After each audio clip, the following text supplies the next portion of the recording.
Everything's freezing up. Okay, so welcome to Two-Day Rental, the show that doesn't acknowledge its own episodic milestones. I am Corey Wilsey, is Steve McCoy. We're coming at you, hopefully frozen on YouTube. Sorry, not frozen on YouTube. YouTube.com at Two-Day Rental. And here we go. Yeah, last week was 150. We didn't talk about it at all. No, not at all. Not at all. Well, that was so last week, though, right? Hey, 150. Yeah, we're Wow. 151.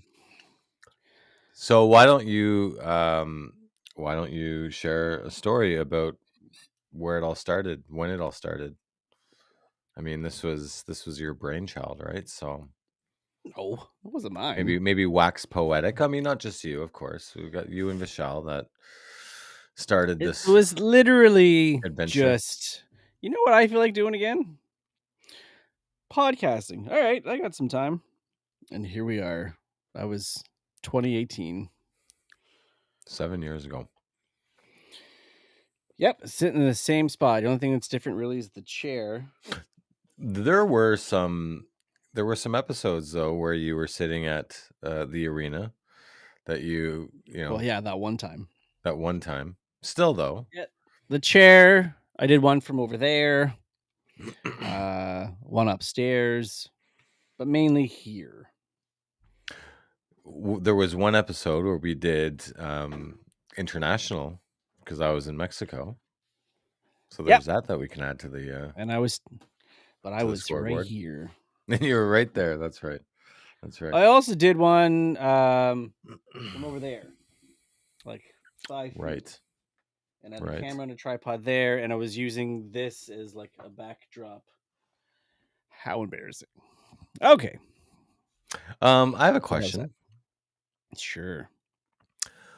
What would be the equivalent of glitching back in the 80s if we were living in an analog world then? Like a tracking issue. It made me think about, we weren't sure if like the graphics were showing or if we're live, if we're in sync for the video listeners. Yeah, I guess even the audio listeners to a certain degree, but like what would be the equivalent back then of what like a glitching scenario? Yeah, I think tracking on the VHS. Tracking. You're watching it and it's got like the lines.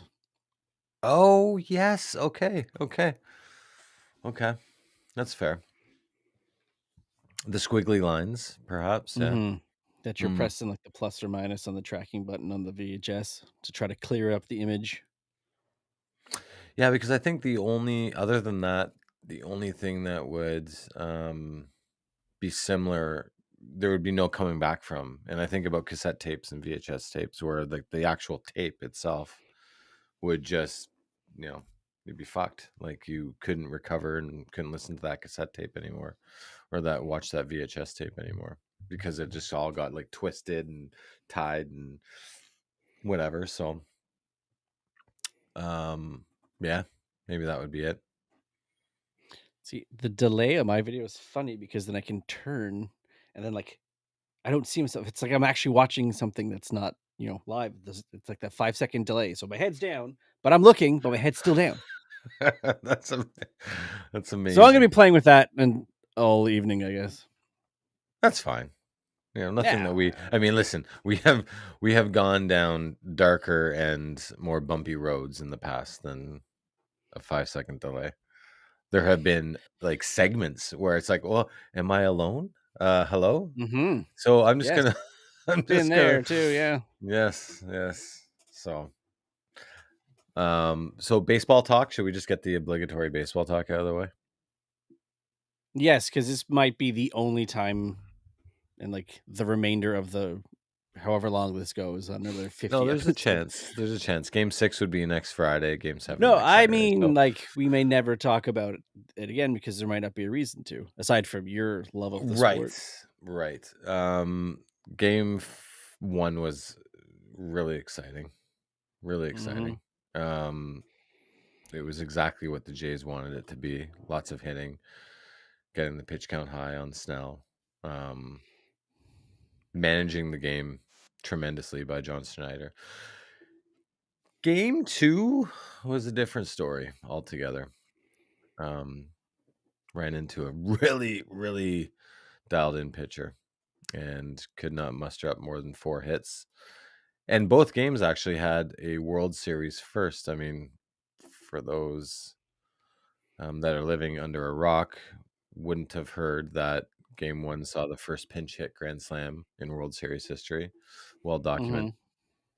Game 2 saw the first time that 2 pitchers retired 17 straight batters in a row in the same game in a World Series game, which would be Kevin Gausman and Yamamoto. So lots Each of or total? each. Yeah. See, there you go. That's even more impressive. That is impressive. That is impressive. And I blame the Jonas Brothers for ruining our chances of winning that second game. Okay. Why was that not seventh inning stretch where there's a bit of an extra time? Like, why did Right? they just stop the fucking game in the fifth for a little Jonas Brothers? And not only that, did you notice that when they were playing their song, like there wasn't like, you know how normally songs and concerts they like kind of you lead into the ending of the song and that's it. Hmm. Where like, oh, Jonas Brothers, it was just stopped. Like it was Yeah, almost like they just pulled the plug and said, commercial's over, got to get yeah. the next pitch in, like just stop. And it stopped on a dime. And it was and do we not have like any Canadian acts that actually, now that I'm saying it out loud, I think the Jonas Brothers played the Grey Cup They did. in the last couple of years. So maybe Still there's not a Canadian, but they did. yeah, I mean maybe Canadian broadcasters have a thing for the Jonas Brothers. I mean, who wouldn't really? They are svelte. So I guess like Geddy Lee just like didn't want to get up from his seats and Oh, could you imagine? do something. Could you Like he's imagine? he's there. They showed I them there. I know. He's I mean, too much of a Blue Jay fan. you are missing Neil Purdy. I Well, understand. you know. But man, that would have been or even like man, and now like the possibilities are endless. So like, why wouldn't you have had like Tragically Hip with a singer Well, they're that not gonna do they anything. They're not gonna do anything without Gord. without Gord for sure, but could they have at least brought in like a cover band like Or you have the someone like Tragically Hip and have fucking Getty is singing. oh There you go. Your jeez. super group. I think the dome. Listen, the game started off with the dome closed. If that were to Hmm. happen, the game would Yeah. have finished with the dome open because let's just say the roof would have been blown off on that situation if that were the scenario. Anyway, yeah, back to But baseball. It was okay. yeah. You know, did you watch the whole game? No. No. When was it? I think it was going into the eighth inning. Okay. I was just tired. We were at the in-laws yesterday, so it was an early rise and 2 hour drive. Spend the day Mm, there, and then 2 hour drive back. So it was right. already, I think, half hour before the game started, and I was beat. So like, even Parker wanted to watch some of the game, but he was KO'd. Was it? Yeah. A lot of fresh air yesterday. That's good though. This is not a weather complaining segment. It was People on the would think chillier side, so when you're out in the colder air, it hits you more. So it takes, that extra energy to keep yourself warm when you're out in the bush, the loyal forestry. listeners would have heard that cold air wording and been like, Here we "Oh, go. I know exactly where they're going with this one." Heat's on in the house. It's on in the house. That's right. That's right. Yeah. Furnace filters changed. Like, let's go. Oh shit! I need to do that. Thank you for the reminder. My new smart thermostat gave me an alert. Said, "Hey, it's time to change trying to change the furnace filter. You last changed it on this date."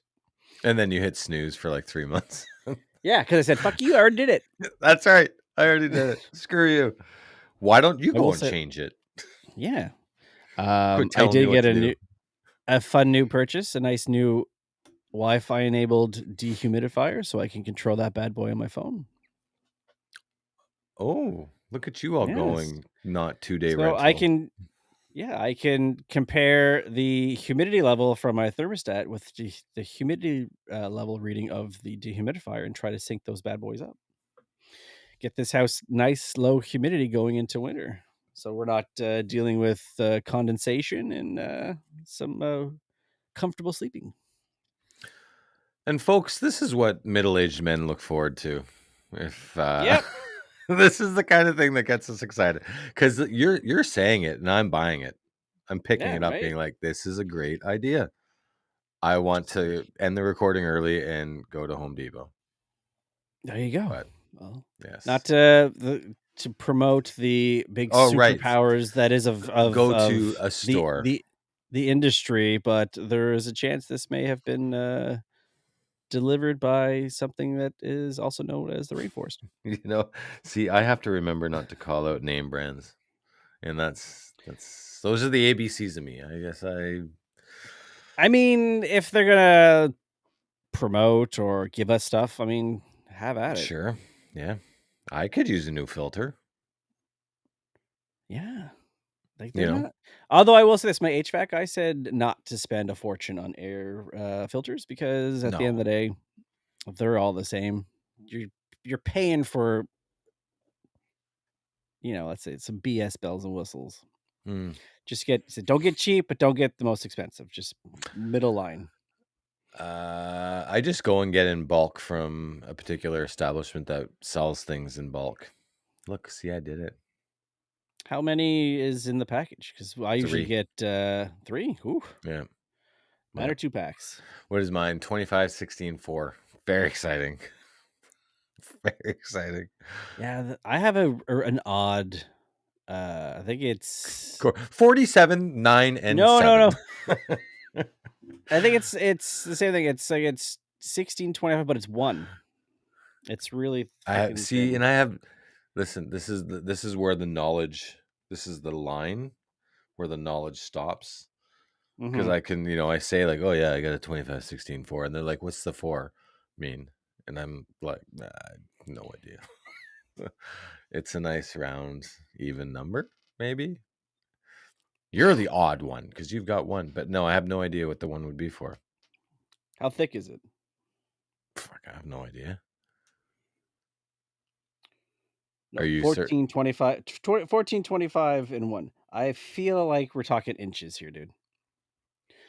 It's probably 14 inches up, There's 25 long, and an inch wide. Thick. Yeah, but mine is a 4. Mine is not 4 inches thick. That's Then what I she don't said. know. Yeah, I don't know. We'll have to, homework for next week, I guess. I know. I do have because while I just said it, I was wrong. Yeah, it's 14, not 16. That's why I always have the image favorite in my photo. So when I get to the store, I go, what is this again? Because again, since you buy them, quote, in bulk and don't Mm, do it nearly enough, you don't mm, remember. it's true. Um, So if you do remember your furnace filter size, drop us a line. and tell us. Yeah. And we put us all to shame because, again, we act like we're responsible adults who do the smart adulting, but at the end of the day, it's really just when we think of it. Air quotations. Air quotation. So yeah, Blue Jays and Dodgers Monday through Monday, Wednesday. Monday, Tuesday, Wednesday, Friday, Saturday. Very It's exciting. coming back, right? At least for Friday. It has to. It has Because to. again, kids want to go out trick or treating and dad's going to want to watch the game. Oh, fuck. I forgot about that. It starts at 8. The kids will be back before 8 o'clock. Or yes, they will. Yeah, you know what? Cracking Just skulls. any other warm-blooded Canadian that cares about baseball in the situation that we're in would just be like getting rid of candy super early just to have no more to hand out I so feel we could hit the like jackpot. now you can correct me if I'm wrong, but you probably will be in agreement that um door to door it's going to be on, and dads who answer the door and other dads are the ones giving it will be providing updates as to what is going on. Oh, yeah. Oh, great costume! Okay, yeah, it's 2-0 or in the top of the third. Yeah. That's what I'm gonna be like before the kids say trick or treat. I'm gonna be hold on a second. Before we start this whole Yeah. thing. No updates, okay? I don't need you to be Darren Detition or someone else that's, Just spinning it, spinning it. yeah, I don't need that. I don't need that. Oh, yeah, yeah. Just be like, okay, here's Does the my update here for you. does my costume look like a ticker? No. So just give the kid the candy, sir, and we'll be on our merry way. Thank you for your attention to this matter. And because how slow offense was going on with yesterday's game, I did spend a particular amount of time, and I messaged a buddy about this too, of going around just thinking, looking at the people in the crowd and going, "You spent that kind of money. What do you Mm, do for a living?" yeah, Because yeah, those seats cost more than both of my cars out in the driveway combined. yeah. No, the work had a contest for tickets to game 1 or 2, our choice, and I was trying to put good energy out into the universe, and obviously didn't work. So fuck the universe. Right? But it was nationwide. It was every employee of my employer, which is 25 plus thousand people. So there was a very small chance that I would have won, but it would have been amazing. But yeah, to pay that amount of money for a ticket, I mean, no, no, No thanks. I just can't do it. I can't justify it. You know, Kids got to go to college. that's right. Education, Yeah, maybe. education. Okay, we're 17 minutes in, and I guess we go on to the news aspect of the program. Hey, guess what? We don't Mhm. have the video. I have this. There we go.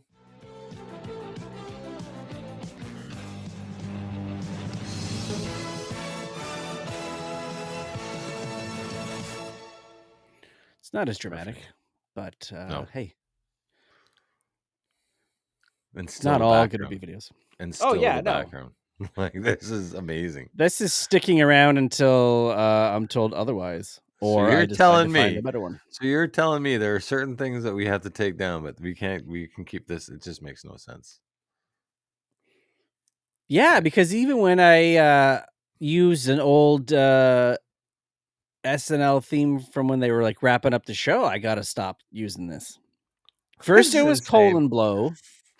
Then it was That's the right. SNL Remember? closing song. But no, Weekend The Update pyramid. from early '90s is okay. That's right. This was the Norm Macdonald. Well, Norm Macdonald was fired, so maybe this is why they're like, okay, we just don't want to be Part of me associated with that. also feels it's like it's a map of the world. Fair enough. Yeah, that's a good Like, point. isn't the isn't the world map public domain at this point? It should be. It should be. Although and it's not labeled, so there's no Gulf of America shit to Uh, be complaining about either. our videos are blocking it, Yeah. or the images of ourselves, I should say. Yeah, I can move us around. Nah, whatever. Oh yes, you can. I'm not gonna because I It's did too that much once and I work. screwed stuff up. Yeah, Yeah. right. Okay. Um, first one here.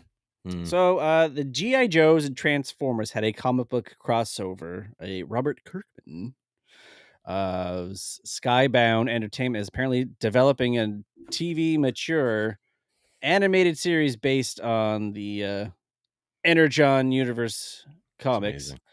Had GI Joe and Transformers come together. Now the big question And Void about Rivals. It this, looks like there might be Void Rivals in there as well. a big question about this series is what happens to the possible forward-looking movie crossover that we kind of got S- hinted at Rise of the Beasts. Yeah, and see, Spoilers. that's the thing Post too. Is credit that scene. that was my initial thought. When I saw this was like, on one hand, it's like, oh, this is amazing that he's actually doing this, and this is something that, um, for those that don't read the books, sorry, the Energon universe, it's amazing, and you should pick up the copies and read it. Um, but that was my initial thought was, Yeah, it's amazing they can do something like Invincible and really, you have much more to play with when you're dealing with animation than you would with real life um, properties. That, with that being said, it's great. But you're right. Like you're almost like taking away. Are you basically come out and saying that we're not going to be um, following through with that end credit scene that we saw in Rise of the Beasts, unless. Well, I don't know, because, like, one of the things was masks, like Mask, right? Um, Hmm. you could weave that into either the animated or the real life properties, but I don't know. I maybe they could do both. I don't know. I think we're coming up with the opinion on it based off of what we know, but if Robert Kirkman does what Robert Kirkman does, then he could potentially push the envelope and be like, yeah, we're doing an animated one and we're doing a live action one. Like, there's no reason why we can't. But Yeah, I was gonna say there's probably no reason that they couldn't, and we are living, I guess, in a world now where properties exists in a multiverse.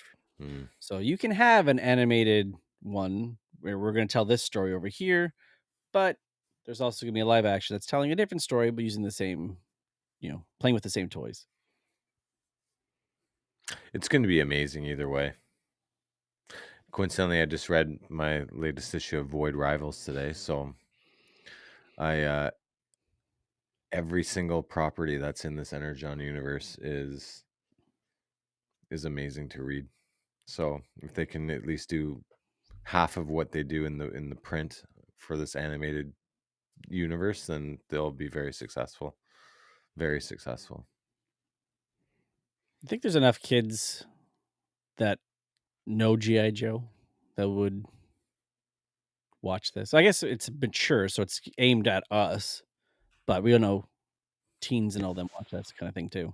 Maybe not, but this is also the benefit of tying it with Decepticons and Autobots and more recognizable um figures. Optimus Prime, like I'm looking at Optimus Prime on one end, Megatron on the other, Rodimus in the middle, Shockwave. Like if kids aren't aware, kids that are watching this, like you said, it's tailored for adults. But It's funny. I would look at this. I'm with you. Like, okay. There's Optimus Prime. Yeah, you got Bumblebee. You got RC, and then I'm looking down at the Joes. I'm like, oh, there's Cobra Commander,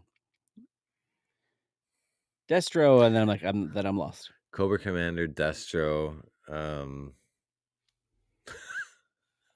but Right? admittedly, I've always said I was never into GI Joe growing up. It was one of I think those I toy had some properties. toys, but yeah, I never really watched it. I know, Never, he's a real American hero. yeah, That's never about all had I the know. toys, never watched the cartoons, never read the comics. Like, it was just one of those 80s properties that I never got into. Maybe that's not the And best thing to say on a retro podcast, no, it's fine but because even then, I assumed there was somebody named GI Joe, but no, that was all of them. That was the group. They were the Joes. oh, so There it was wasn't Joe Duke. from like the 60s? Well, Duke, yeah, Yeah, Duke and no, Hawk. Um yeah. I just remember the one character that I really liked was Beachhead, and the only reason why I remember that was because he had the green balaclava, and I thought that was the coolest thing. Like, he looked very, GI Joe-ish, I guess. Maybe, I don't know. Um, but I'm reading But like here, I'm reading the comics, the GI Joe comics, and I'd say there's about 65 to 75% of the characters that I don't know. here's the major question about this: Hmm. Soundwave. Is he transforming into a boombox? You almost have to, right? And I can almost see Kirkman be like, yeah, fuck it. He is I going to know, be. but was it Ravage a cassette that shot out of the tape deck Yeah, and yeah. more and then turned into the fucking tiger? Or was it the bird? Which one? Okay, he had two.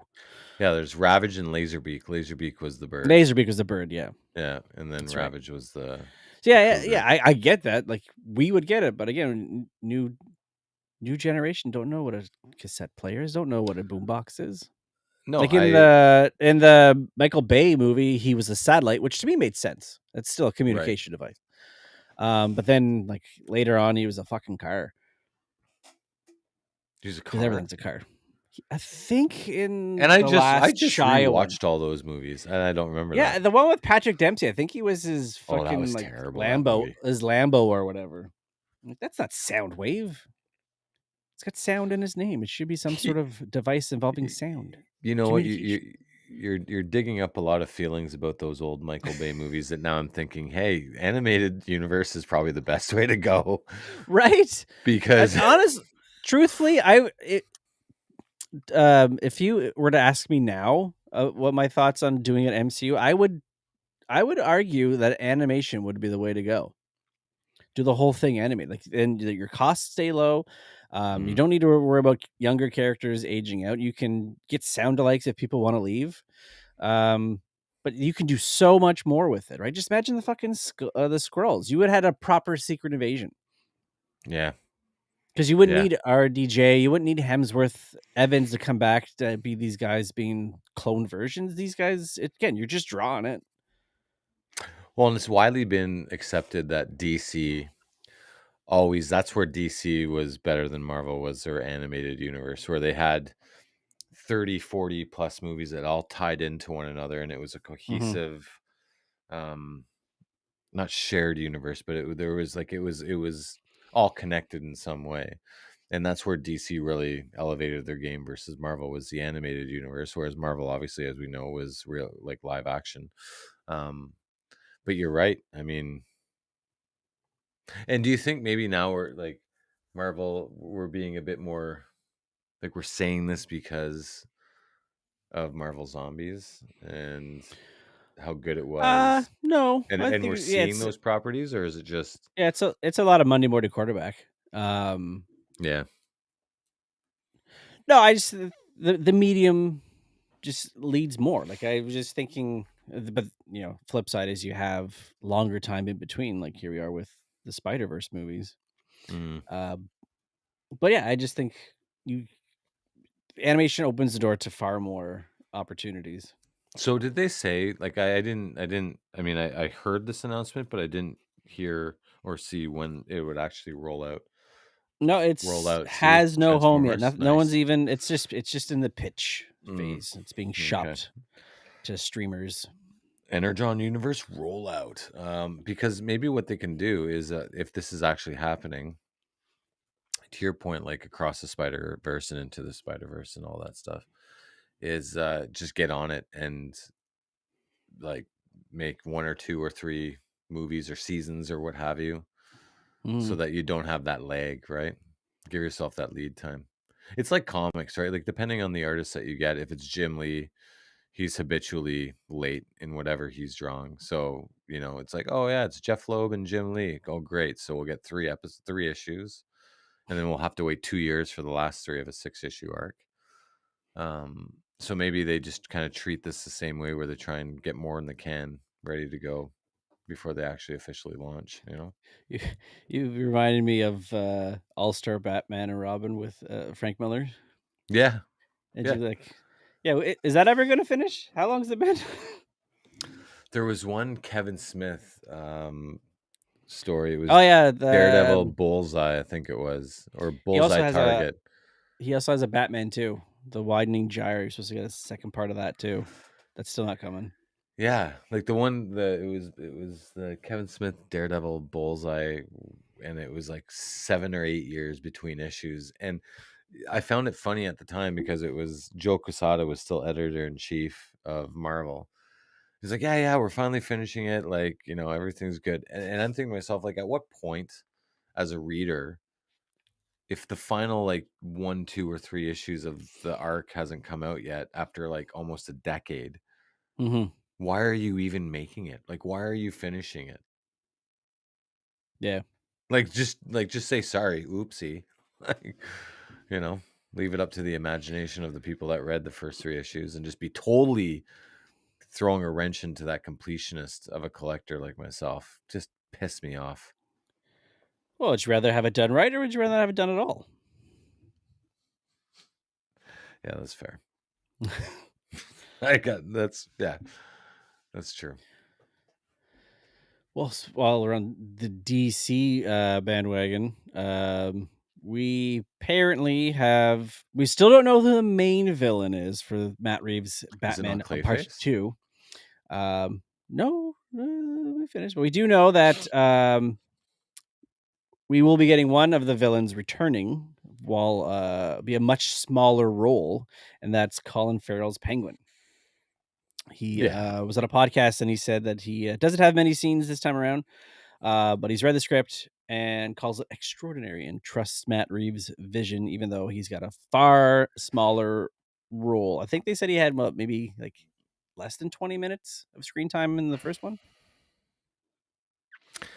So aside from the fact that this movie is taking a dog's age to like This to is what get up it'll be and get 4 years, going. 5 years in between Yeah, like when it comes out in again, like we're 2027. talking about at what point like th- poor Robert Pattinson's going to age himself out of Batman and he's only played it once. Like how bad is that? You know, like he Yeah, started it and he was pretty young, well not young, but young enough to pass it off. Um and the second one's going to be like 7 or 8 years later like Christ, we've seen this before already with Bruce Wayne and it was from The Dark Knight to The Dark Knight Rises when 8 years passed. We've seen that movie already, so let's pick this up a bit. Do you think that Colin Farrell is Matt Reeves' RDJ? Muse. No, no, but like you know how like RDJ is like the linchpin that kind of holds, or at least at one point held the MCU together and was like Oh, okay. the main character.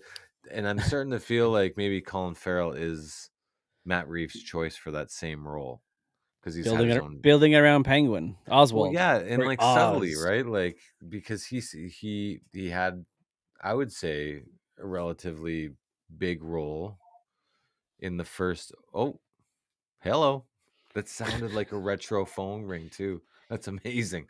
Um, he had a relatively big role in the first movie. Then he had his own HBO series, which I still have to finish, by the way. Um, and then he's gonna be back for the second one if and when it ever comes out. So I just feel like he's that character that this universe is slowly building itself around. It's an odd choice, though. Not him as an actor, just the character. For sure. But you could also argue that when Iron Man came out, that was an odd choice too, because at the time Iron Man was like at best a B character for the Avengers for, you know, Marvel as a whole, from in terms of marketability, you know, recognition. Um Iron Man wasn't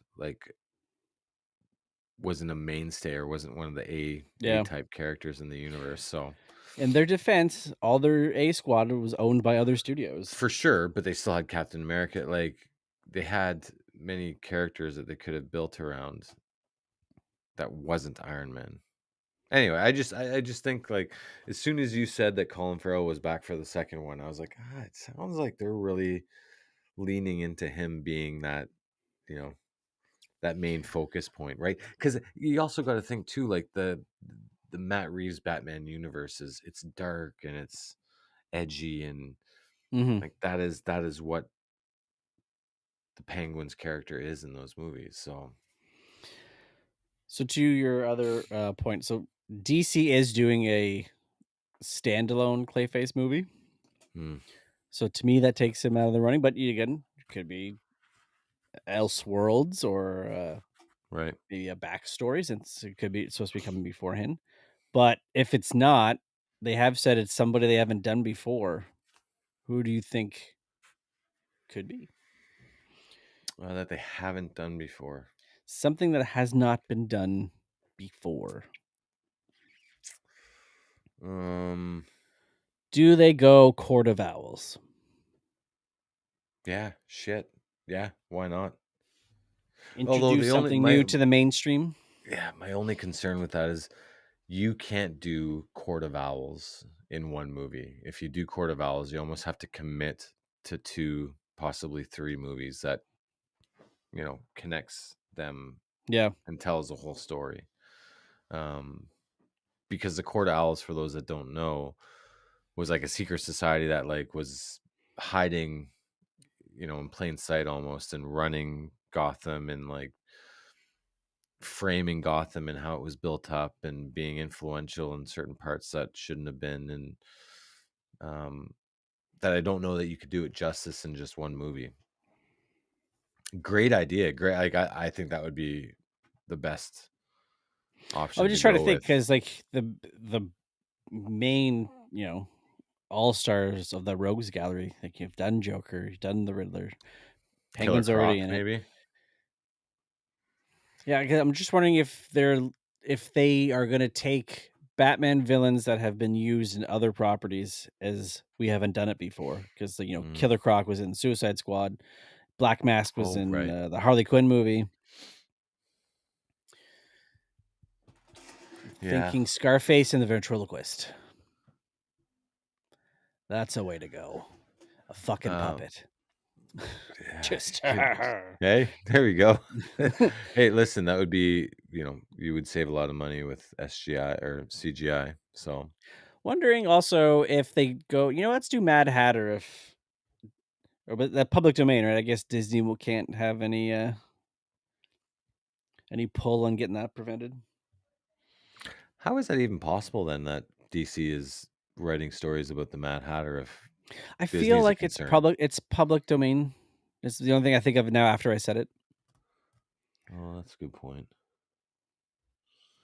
That's a good point. Yeah, I don't know. I don't know. It's funny. It's Batman. We talk about those characters, right? That have like the Mm, best rogues, gallery, Flash, Batman, yeah. and here we are struggling to think of like Well, okay, what it's they that he haven't done. haven't done yet. Like they've done many iterations of the Joker. We've had 2 iterations of the Riddler. They've done Mr. Freeze, Scarecrow. They've See, done yeah, I would just like them to take another stab Poison at Ivy, Mister Freeze, Bane. Yeah, they've done Bane. Um, Ra's al even Ghul, Ra's al Ra's Ghul, like they've done that too.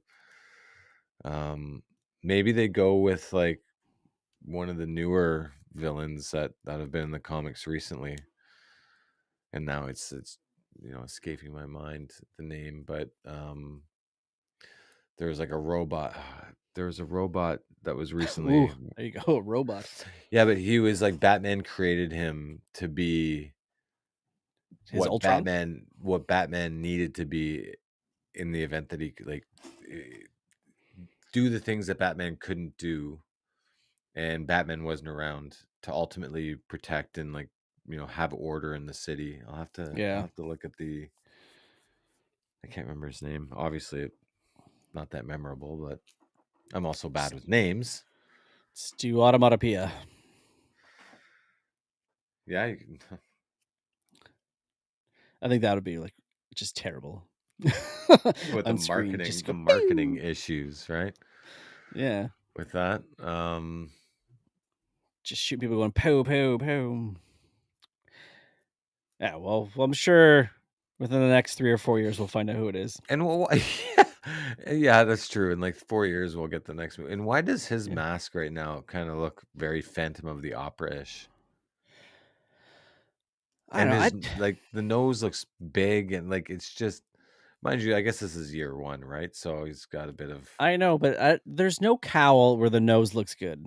Go back and look at all of their cowls. The nose always looks bad because 'cause you're covering it, right? You're covering up a nose. yeah.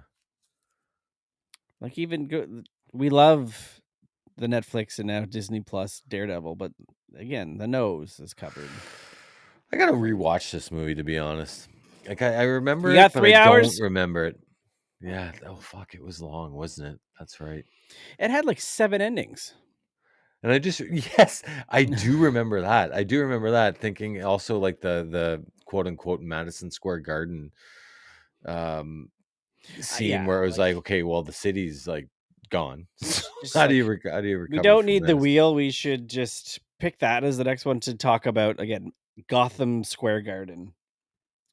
I remember when I saw it in the theater, I'm like, "Okay." Oh my god, was it called There was Gotham no Square Garden? I swear Oh it's my Madison Square Garden. Oh my god.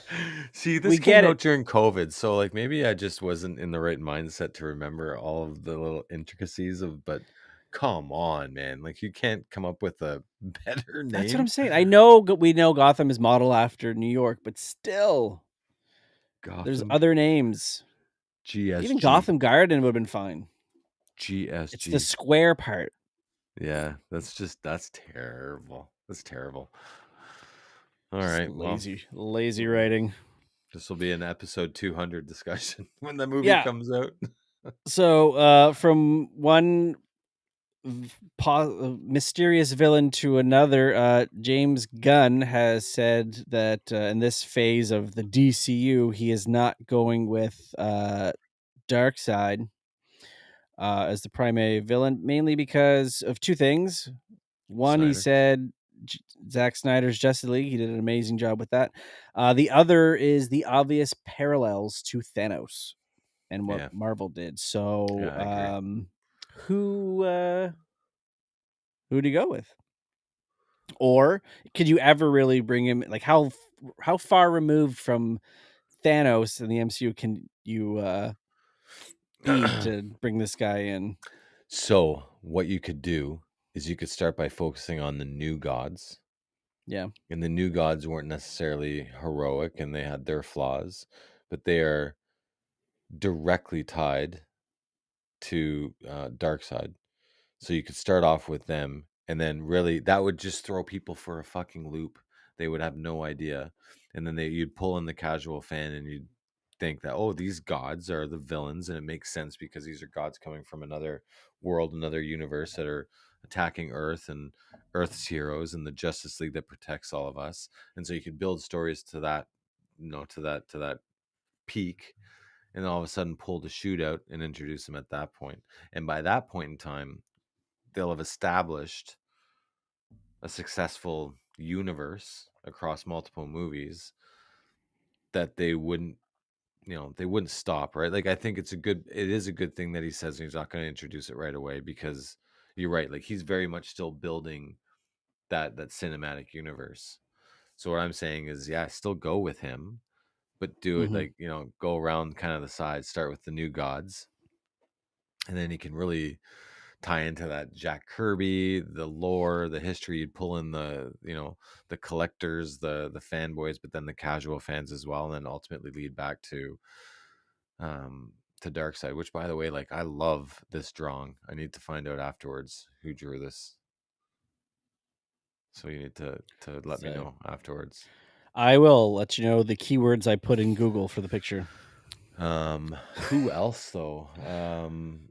What about the Batman the Batman that laughs? Joker that Let's bring in like that robot you talked about. I'm intrigued. yeah, yeah, yeah. The We could do Batbot. that too. The Batbot. Um, uh,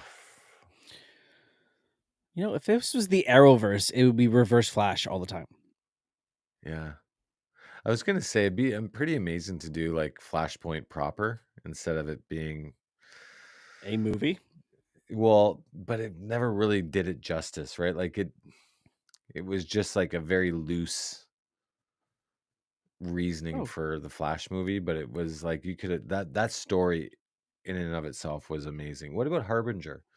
Maybe Harbinger, which would lead into like, Crisis on Infinite Earths. And that's maybe what you need to do because you're going to be in the same situation as Marvel in that you have these actors for a finite amount of time that you could probably get a good solid 10 years out of them, and at some point you're going to have to reset the universe. So why that not being lead said, it James Gunn into has said it doesn't stand by the we need the same actor. If people need to be replaced, they'll replace them. yeah, and I guess okay, I didn't know that, but that would make sense then because you could also I mean DC comics were the OG of Earth 1, 2, 3, 4, 5, 6, Mhm. 7, all the way down the line. So they very much played openly with different Earths, different versions, multiple Supermans, Flash, Green Lanterns, etc. So yeah, that could potentially work. Um, But again, like you almost do have to commit to certain actors for a period of time if you want to stand up the universe, right? The cinematic universe that you want to tell the stories around. Like, do you really give yourself, like, are you shooting yourself in the foot if, the Superman movie, I mean, you didn't like it as much as I did, but immediately jump to a different Superman? Or do you at least let them have a couple under their belt before they decide to do something like that? I think a villain that's probably going to be 99% CG don't matter. Yeah. I think if you're going to have the focal point be somebody you're going to see their face, you want to lock them down for at least a couple movies. But like, just like we went from unnamed cameo actor, practical effect Thanos to CGI James Brolin, Josh Brolin. Whew. Almost I pulled a U there for a second. Yeah, I was gonna say you almost pulled McCoy. Yeah. I don't know. I think maybe you just go down this Crisis on Infinite Earths, and yeah, people will say, "Oh, but they did that on the TV show," and it's nothing original. But like, if you have the money and the amount of properties that you can play with, and the amount of different movies that you can use to tie the threads together, maybe that's the best way to do it, because that is 100% not related. I was gonna say not related to Darkseid, but then there are a million and one different types of crises in DC Comics. One of them is specifically tied to Darkseid, but let's just not use that one. Just go Crisis on Infinite Earths. And If that's we the know, thing. sorry, go ahead. Yeah. No, I was just gonna say, and that's a perfect opportunity to play into that multiverse kind of, idea that you have, where it allows you to introduce multiple different Earths, multiple different Supermans, multiple different Wonder Womans, etc. And you can almost justify to the viewers that you're going to play more fast and loose with who's playing the characters if you do it that way. So Well, if there's one thing we know everyone loves, it's the multiverse. I don't know if that's true, but yeah, we'll go No, with it's that. not. We'll go. Everyone hates it. No, I right. Um, what But it is one wasn't done thing? properly, though. That's the thing. Yeah. Multiverse is really a phenomenal idea if it's done properly, but it wasn't. It just wasn't. What is one thing that we love around the story here? The store that is 2-day rental, The and free that popcorn. yes, but it's also Lego. Yes. And coming, I believe this is November 4th of 2025. Oh, that's coming up Um, next week. so marking I guess not the 30th anniversary per se, but the 30th anniversary that this film was released, and that is The Goonies. Um, it is a set that's built around the pirate ship, the Inferno. Um, Lots of details here. 12 minifigures. Of all the gang, Mikey, Data, Chunk, Sloth, the Fratellis, One-Eyed Willie. 2,912 pieces. So that'll take a little bit of It's time. amazing. Amazing. Yeah, and Lego Insiders to get access on the first for the pre-orders, full release on November 4th. Retails $309.99 in American US dollars, which likely between 430 to 450 in the old loony. God damn it. Tariffs. But yeah, so if you are a big fan of the Goonies, you might want to get yourself this guy and find a place on a big enough shelf to sit it on. I know I don't have any room, so God damn it. I'm going to have to get this. I know I'm gonna have to get cancel this. Christmas, kids. Dad needs his That's right. Goonies Lego. That's right. Yeah. And you get a get a Clementine for It's Christmas. right. You The have the luxury Clementine. of watching me build this, and you are never to touch. You can open the bag. That's But right. yeah, Give no, me I bag it 13 now. it's gonna happen. It's gonna have to happen. And I mean 12 characters too. First of all, what is Chunk doing on the mast? That's the only thing from the photo. I'm just like, I'm not sure because it should be Yes. Chunk. Oh no, Chunk is there. Oh, or not Chunk, sorry. Uh again, not good with names. Sloth. Yeah. Yeah, he's coming down. Okay, that's fair.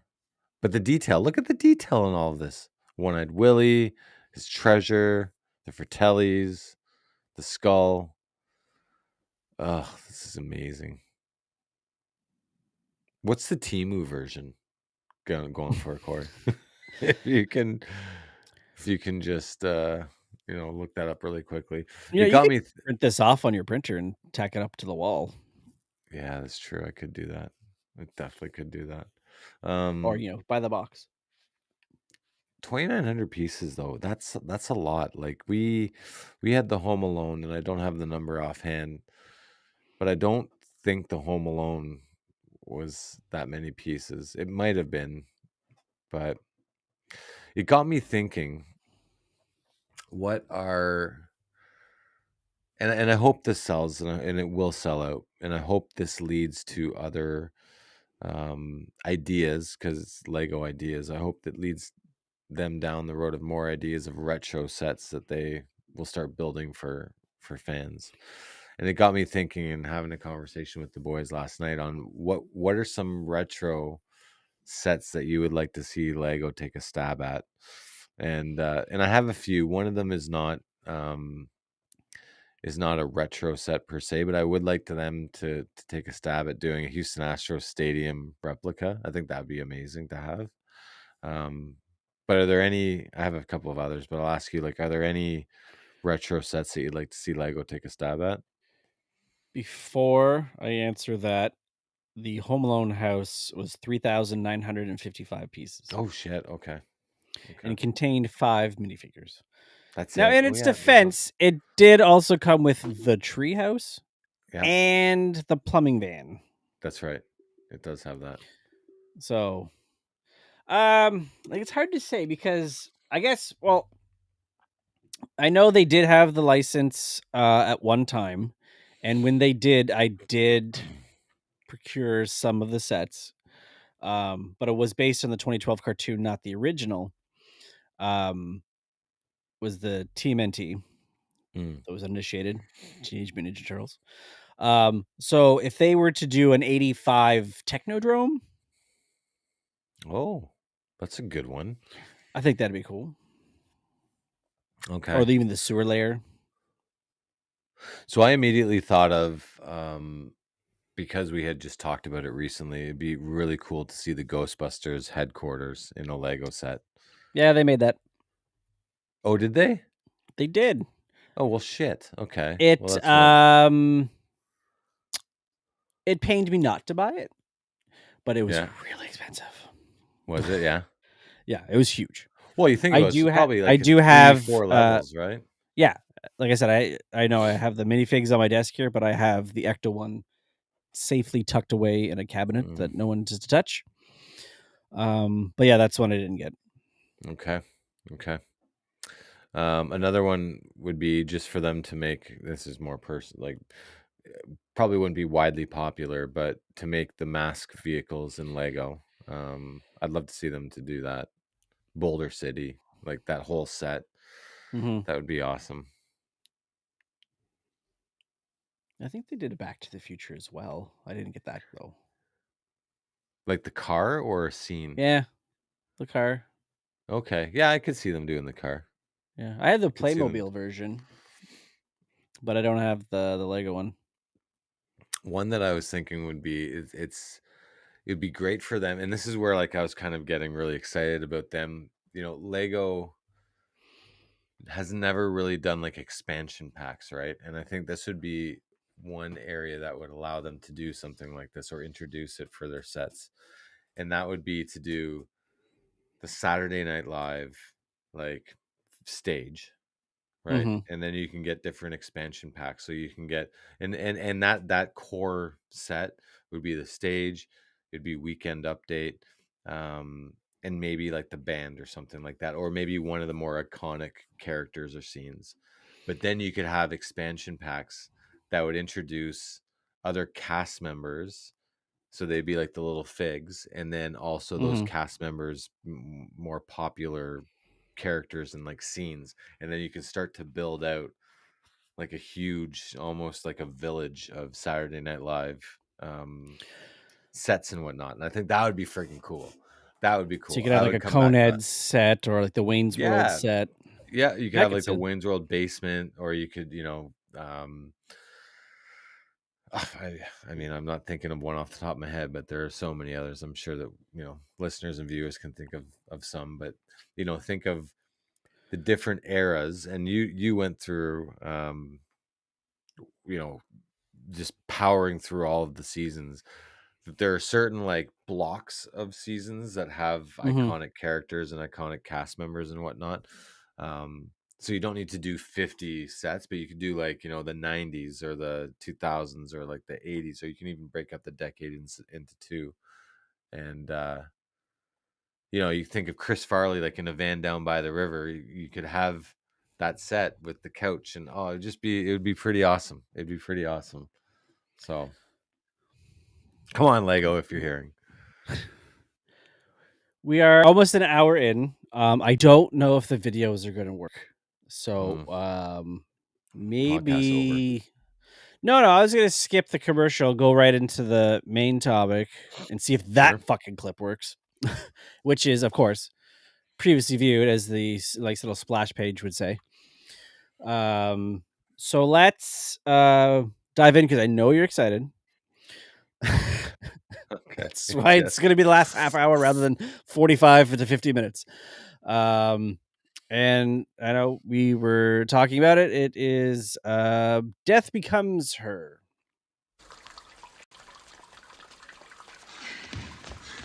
And she even paid for the hardware. I mean, don't you just love it?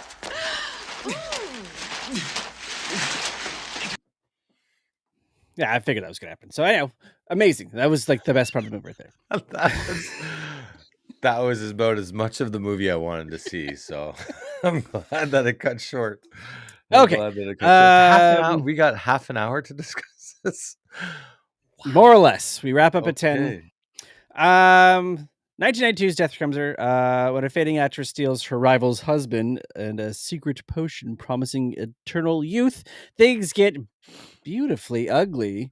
Betrayal, mortality, and some truly unholy body damage follow in this wacky, fun tale of vanity gone way past the expiration date. So saith the blockbuster style summary.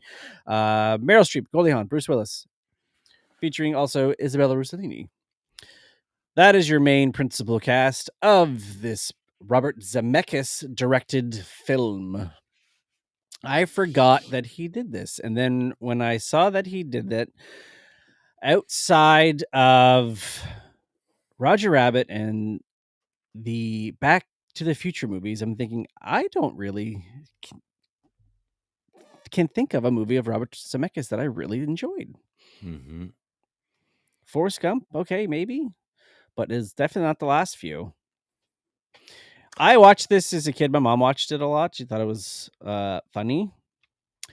So I did have fond memories of this movie. I For real? mm, Okay. I just as a Okay. kid, like it Sorry. was Sorry. like the whole like the comedy aspect of the whole like effects driven like spectacle of Mm-hmm. it, with the hole in Mm-hmm. the fucking gut and the head being knocked off and shit. Um Now at almost 40, I didn't have a good time. It Like you, I was watching the clock. was not good. I where do I start? At the Well, beginning. for me, it didn't really start off on the best foot, because right away you kind of jump into a musical. If there's one thing, if I were to open the door or peel away the layers that is Steve McCoy, the one thing that you will lose me on each and every single time are musicals. I just can't do it. And when I fast forwarded it, I was like, okay, great, a minute and 44 or an hour and 44 minutes. I just shaved off 3 minutes by me fast forwarding. No idea what the song was about. Went on far too long. And then when I did actually pause it, because I noticed that Bruce Willis's character is talking to Goldie Hawn's character, that I was like, okay, I should probably start watching this now. And then I noticed that the musical was like going in different types of genres of music, and it was just all over all over the map. So, um, I just knew I was in for a very long and arduous sit down of this movie. I will say though that the first scene where Ernest, what is it, Dr. Ernest, what is his name? He is Menville. Yeah, Menville. Um, Menville. Yeah. it was a sad reminder of Bruce Willis, and I do truly enjoy watching movies that he's in. There isn't It's very rare that I see a movie that he's in that I just don't enjoy. And I guess it's been a while since I've seen a Bruce Willis movie, because I saw that, and just given, unfortunately what's happening with him in real life, that it was like, oh shit, like it's a sad reminder of we're truly losing one of the good ones in real time, and it's unfortunate to see. Um but aside from that, I was like, okay, well, I'll continue watching, and just it, it it was very quick to move the story along, beat to beat to beat to beat to beat, and they never really spent enough time talking about you know the backstory of why these women hated each other so much. And even it got to the point that as the movie was going on, I found myself questioning, like, whose movie is this anyway? Like, Mm-hmm. is it Meredith? Is it Ernest? Is it Goldie Hawn's characters? Sally, what was her name? Sally? Helen. Helen, sorry. But like, whose movie? Whose movie is it? And I just had a hard time um, getting into it. I will say though Yeah. that it was quite refreshing to see, and I made a note of it, Mary Ellen Trainor. I don't know what it is about this woman. She doesn't have many leading roles, but fuck me, whenever she's in a movie, it just draws me in, and I just have very fond memories of movies that she's in, because I think of like Goonies. Like, so she's Mikey's mom in the Goonies. She's Bill Murray's assistant in Scrooged, and she just Yep. popped. And she never really has a. She's in all the Lethal Weapon movies. Yep. She really has a leading role in the movies that she's in, but she's almost that '80s staple where like you're Yeah. guaranteed. She's almost like a security blanket, right? Like if Yeah, it's you know it's gonna be you know what she's gonna be there. what you're gonna get. You're gonna get like Yeah. a solid 2, 3, 4 scenes with her, Yeah. and that's it. And then when I saw her in the movie, I was like, okay, you're pulling me back in. Okay, Zemeckis. Okay, okay, I see it. At Die Hard, she was in Die Hard as well. Like, Yeah. it's. But after that, That was the bright spot. that was the bright spot. Yeah, I mean, I've got a few more notes, but I'll stop there. But I Like Sidney Pollock's cameo as the Sid doctor. yeah, Sydney, like all of the like, what do you do? Like, what does Zemeckis have on you to get into this movie? And yeah, I don't know. Like, I'm trying to think of redeeming qualities of this movie, and you said it at the beginning, where it's like this is definitely a good um it's a good story on vanity that exists in Hollywood. Yeah, it almost seems like it's a slap in the face of beauty standards in Hollywood, right? Right. And it just like, was this movie just made too far ahead of its time? And would this movie have been more impactful in today's day and age, when vanity and like the vanity that are that actors and actresses have today is more compounded because of social media and the influences and whatnot, that you would probably get more of a bigger hit Mhm. than you would back Yeah. then, you know? I almost feel like in that regard, you might get more flack for doing a movie like this today because you're making light of beauty standards and people's obsession with trying to maintain a youthful look or hold on to the youth longer. And everyone's like, no, you got to be natural. You got to just let it go. Yeah. There shouldn't be any beauty standards and stuff. So it's kind of like a double-edged sword, right? It's the satire of then that would be more prevalent now, but now you can't talk about it because we're not supposed to be looking at that kind of stuff. Yeah, you know, and I find it's I found the movie to be kind of ironic because you obviously have something to say about that topic and the vanity that exists in Hollywood. So much so that you almost don't set up the movie properly, where you're just so fixated on like, people are vain, people like want to stay young and want to Mhm. stay healthy and blah blah blah, and they just hammer, hammer, hammer, hammer, hammer, hammer, that you almost don't, like, you don't give yourself the opportunity to set up the Yeah, movie because to your point that properly. they also because it's saying this, but it's wrapped up in these two women who just hate each other that are Yeah. constantly trying to outdo each other, which also doesn't seem like necessarily that it's about the vanity and the youth. It's just that they don't like each other. They're not Hmm. likable. Like no one's likable in this movie at all. There's no redeeming qualities for anybody here. But then, No. like at the end, like you have these two who hate each other, who are battling out against each other, only have each other in the end. Yeah.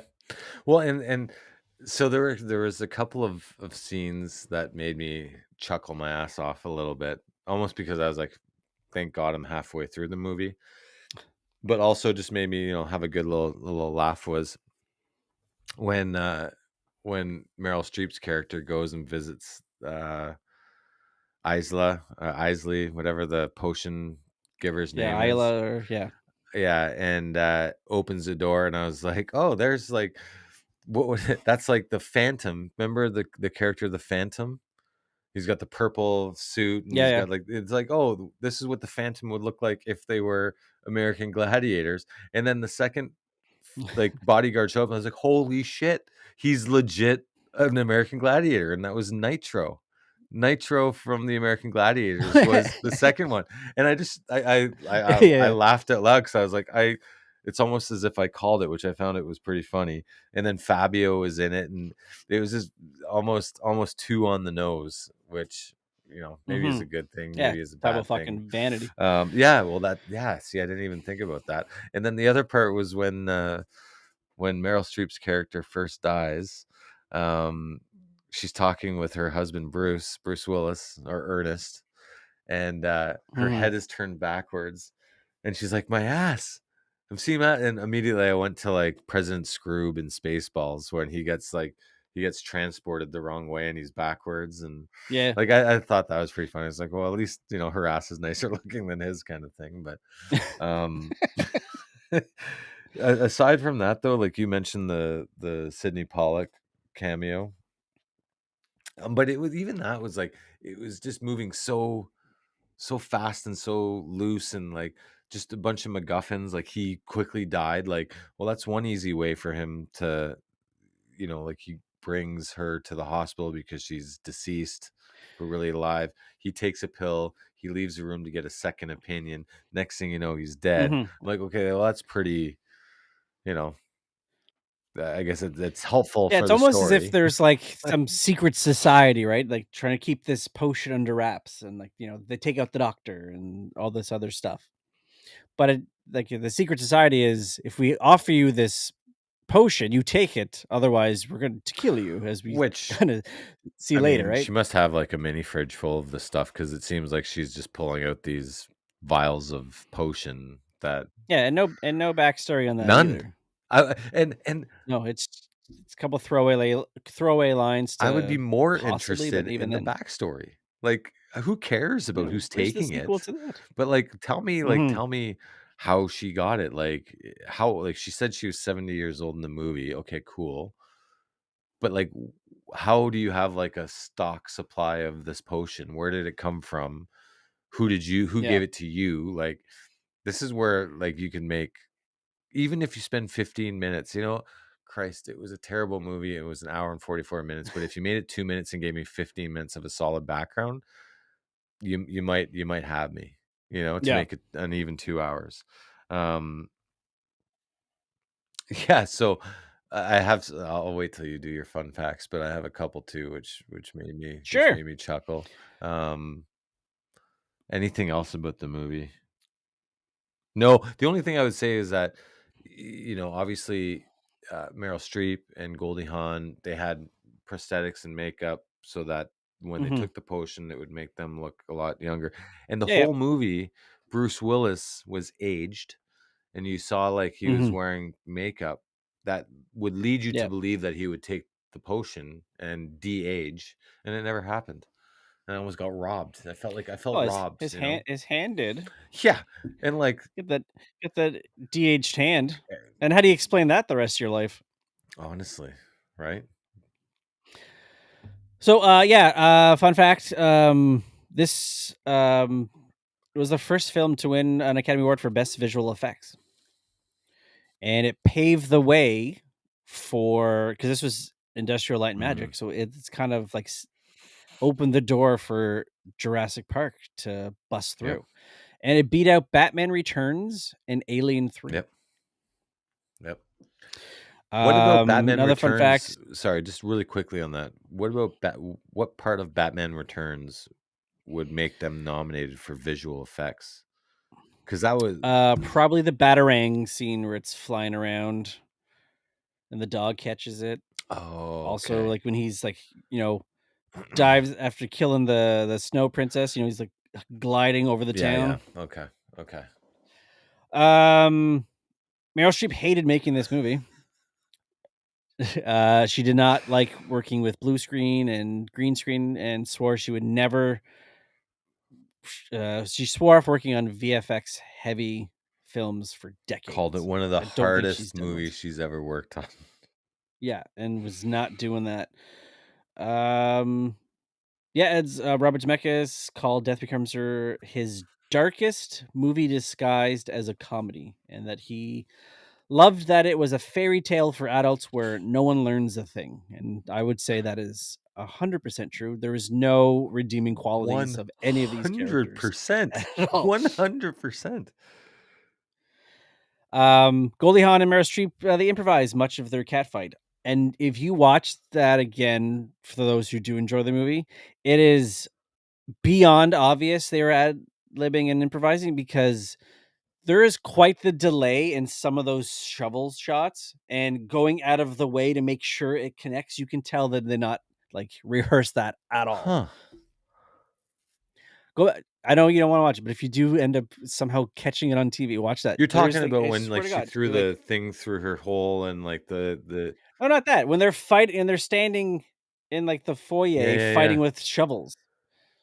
It's legit. Like Am I they're really gonna like have to go your back and mind's up watch this this high, so movie? let me go.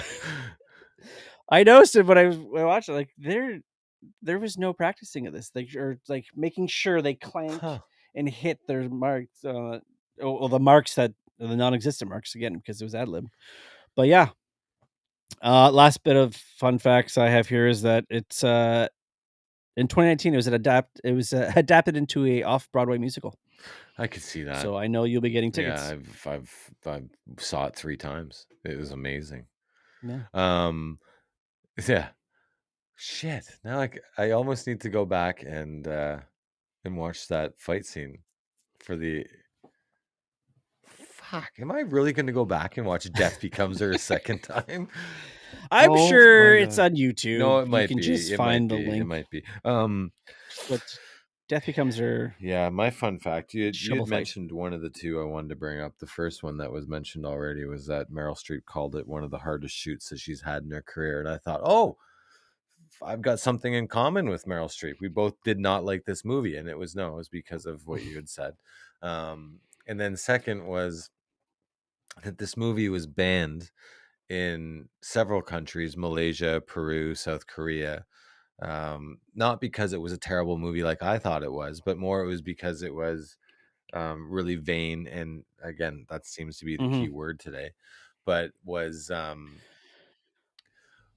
not portraying, like, they didn't want that message, I guess, being sent out, through their pictures or whatnot. So Yeah. yeah, I just It is very much a Western thing, the it Vanity. must be. It must be. But I like and that's the thing, like with Zemeckis, like the screenplay was written by I have it here. It was written by someone who went on to actually write Jurassic Park 2, David Cope. So screenplay was written by David Cope. David Cope, who had done Jurassic Park, Mission Impossible. So some pretty big movies in Hollywood. Mhm.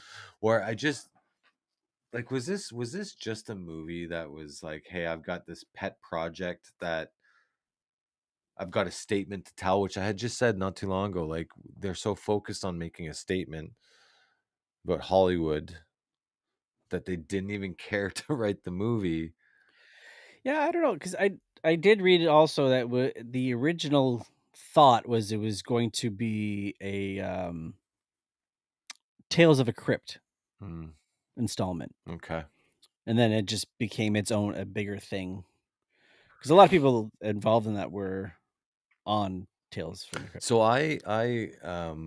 there was about maybe 10 seconds of the beginning of the movie where I was like, oh, okay, I can get into this. And it was very much like a Dick Tracy Batman, where it was panning down. And I was like, oh, this might be like a noir type of movie. Mhm. And then it went Mhm. into the musical and it lost me within like seconds of that. Damn Damn it. it. But like when like the first few frames of the movie, I was like, okay, I could see this. Um yeah, anyway, I've got nothing more to say about it. It's All just right. terrible. Ratings guide. You got this Yep. memorized. We know it's 7-day, Mhm. but if you want to bring it down, what do you One got? Um, day, one like day. just 1 day rental. Um with the potential for a refund. I would like a refund. Yeah, you're more in line with same day return Oh, that you are sorry. giving it. Yeah, I guess same day return. Yeah. I mean, because I did like Regret, didn't finish. Should have left it on the yeah, shelf. see, because I did finish it. I mean, I stepped away for 4 hours and came back and finished the movie, but I finished it. So yeah, Yeah. So yeah, definitely one day. You watched it, but rushed it back first thing in the yeah, morning. yeah. You, sir? Yeah, yeah. Like if this were rewatched, say 15 years ago, I probably would put it higher. But now I have watched it again as more a seasoned movie watcher. I would say yeah, one day for me Yeah, like as I well. just I would like to see this movie made within the last 15 years, and I think it would be a much different, more impactful movie than 1992.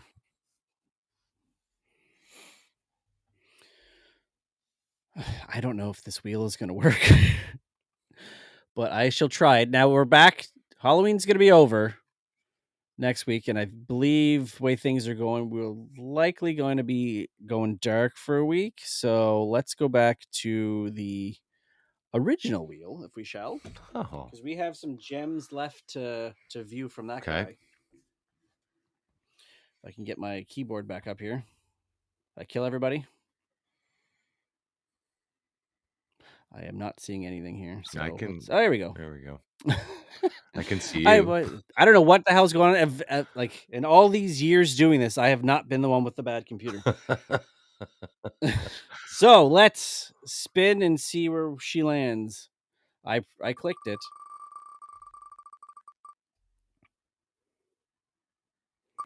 I don't know what's going on. It's We stopped. We ended. There you go. Bob Zemeckis is back in. all right. Okay. Let's So there you go. go, audio listeners. We are going with Who Framed Roger Rabbit. And I don't think the Now, boys like I have said, seen this movie, so I think this is good. This is good.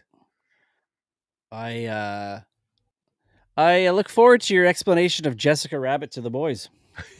I was just thinking about that, like, how am I going to explain this, right? And then Arlo would be like, hubba hubba. No, yeah, I'm looking forward to it. That's a good movie. Yeah, when we Fond went to memories. Disney and took the kids on the Roger Rabbit ride, they didn't ask who Roger Rabbit was. It was just a ride to them. I said, "There's a movie. Maybe one day you'll watch it." Yeah. Yeah, I think But yeah, not to jump ahead, but like this was a film ahead of its time. With like, we talk about DC and Marvel not coexisting. Like we fucking Warner Brothers characters and Disney characters shared the screen. can we just for a moment, maybe I don't know, maybe I wait for when we review this, but maybe this is a teaser or a teaser leading into the next conversation about Zemeckis being a part of some pretty influential movies, and Mm-hmm. not many, Yeah. but influential, right? We just bitched about one of them, but like you said, first time it had won an Academy Award and leveraged graphics in a way that hadn't been seen before. Yeah. Roger Rabbit, Back to the Future, Forrest Gump. Like there are, yeah. Anyway, we can talk more about that next week, or if we go dark for a week because of Halloween. We'll see, but We'll see. We'll see. we That's got right. that. Okay, before we wrap up, we wanted to bring up the first time our staff picks. Now, it was funny because when we were talking about um watching Death Becomes Her, Mm. it was, have you watched it yet? Nope. Have you watched it yet? Also no. Did you watch this? Yes, I did.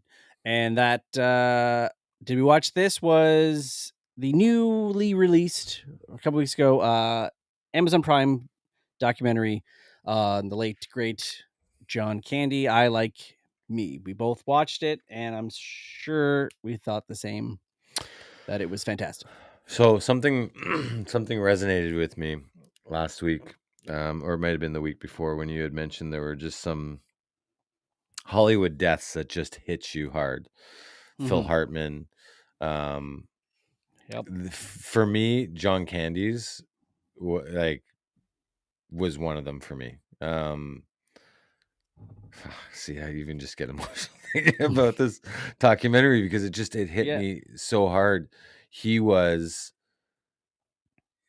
I mean, not that you'd need this documentary to know this, and I think the beauty of this documentary is that people that weren't fortunate enough to be around when his movies were out have an opportunity to be educated on all of the wonderful movies that he was a part of and all of the good things that he did as a human being.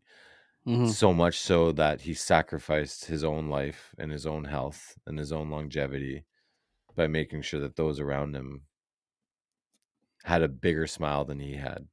And this documentary was everything I could have asked for about a documentary of John Candy, so much so that it made me just want to go back out and watch Planes, Trains, and Automobiles, Uncle Buck, Home Alone, Summer Rental, Great Outdoors, all of these movies that and I started to watch Uncle Buck again. I see these movies of his guaranteed at least a couple times a year. Mhm. But it was amazing. So and you think about you think about Bill Murray's scene where he's talking about, oh, I Right got off to the come up, top. like, what's one thing bad about John Candy? And the worst thing that someone could have said about him was that he was hogging some of the lines on a play, which Yeah. Sidney Pollack was involved in. That was one of Mhm. the direct lines I was talking to you about earlier. But I'll Yeah. pause there and I'll let you give your thoughts because I No, could go yeah, on like it's forever. it's not salacious, it's not scandalous. This is a documentary about a man who was, adored, loved, admired, and it's just a collection of stories being told by people who were around him and knew him. And again, not a bad word is said in this because there was never a bad word to be said. Like some parts, like that are like that will tug at your heartstrings is that one interview when someone goes on him about his weight, Mm, and you can see just like the hurt in his eyes when it went to that. Um, but still, ever the professional, made a joke and got through it. yeah, But then again, you hear that he's the fat funny guy, so that's what he has to keep up. And like you said, it's detrimental to his health, but that's what he was known for. And he tried to lose weight, but wasn't Hollywood wouldn't let enough. him. Yeah, Right, which is the other thing. Hollywood, just another example of the vainness of Hollywood, was the stress that they put this man through in terms of making, like, him, like, to your point, needing to feel like he had to be a certain weight or a certain somebody to have success, when really what it was in front of him the whole fucking time, that what made him successful was everything that he did that wasn't in front of a screen, yeah, and um it it it, it pains me to know that if he were around today, that it would be more accepted and more willing.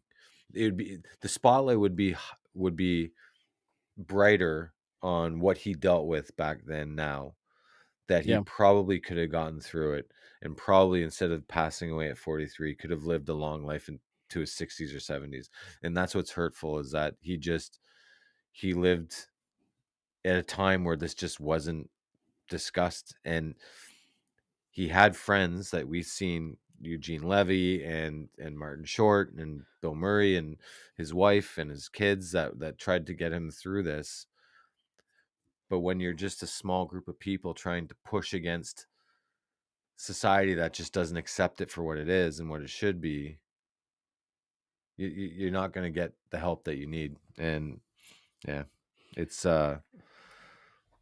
it's a great documentary. to your back to that point there. But you know what? Another sad thing about it is we also are in a society where there is a certain segment of people who and not just people, so certain segment of groups and a good chunk of populace that would say, you know what, you do you, man. You want to be 400 pounds, Mm. live your like just you do Yep. you. Yeah. And yeah, that's great. Yeah, you by all means. But if you talk to a doctor and says, hey, listen, your cholesterol level is up here, Mm-hmm. maybe let's start to bring it down. Yeah.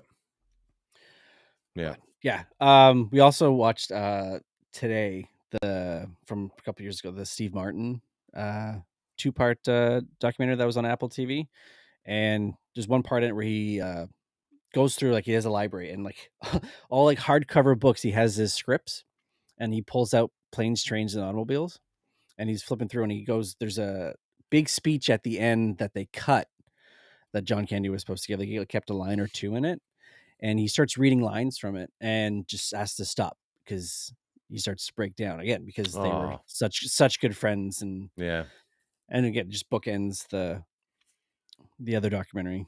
Well, and you don't really, you don't think about, or you don't know, unless a documentary is made about John Candy, about what he went through, losing his father at such a young age and being in a family that just didn't talk about it, and then he had to deal with it again in a time where the easier answer was just to push shit down.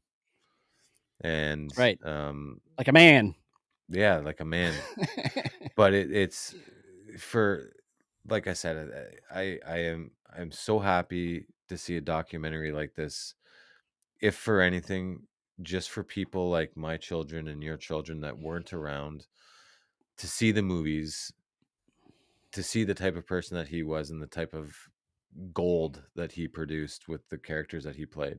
I mean, our kids are fortunate because they have dads that have seen these movies and appreciate these movies. But Yep. if you don't, then you just you don't truly see what type of person this man was. And yeah, anyway, he's one of the great treasures of Canada and always will be. One thing they didn't talk about: Canadian bacon. Yeah, they didn't. Like the one. Yeah, fucking Michael Moore directed it. Yeah, and like all his buddy, like Dan's in it, Andrew Martin's in it, Dave Thomas is in it. Fucking you name it, this Canadian royalty is in that movie. I wonder why that is. I know why that is. They won't talk about it now, but I don't think when they made this documentary was there a war between Canada and the United States. Oh, okay. Like there is in the movie. Yeah. I didn't. Yeah, that's true. Yeah. Okay. Well, you hope it's not that, but it's a good point. I just. So the rewatchability, like this is a 7-day rental. I know it's not previously viewed, but this is one of those documentaries that, like, hey, it's a lazy day, nothing's on. Let's throw on I Like Me. I'm gonna do that. Yeah, and then the only comparable post John Candy that would be essentially not the same but close to it is Chris Farley, right? Again, the bigger guy who, like, he was very physical for his size, and Hollywood ate him up. Mm-hmm. Yeah, you're right. A little more scandalous with drugs. Yeah, a little more fast and hard. Yeah, but yeah, I can see, and shorter too. Like his bubble burst quite young. Yeah, whereas and quite fast. Mr. Candy was the gentle giant, right? So his birthday is next Friday, October 31st. Anyway. Spooky. Yeah, I Like Me. Well, I like this documentary. Yeah, this episode of 2-Day Rental is brought to you by the word vanity. Yeah, Jesus. It is. Vanity be thy podcast title. So that's it for this week's 2-Day Rental. Don't forget to rewind before you return. Tap back into that nostalgia and get ready for next week's episode or the week after. Yet to be determined. But before you leave, make sure you head to our YouTube channel, which is at 2-Day Rental, numerical 2-Day Rental, and hit that like or subscribe button. And why not leave us a comment or question while you're there?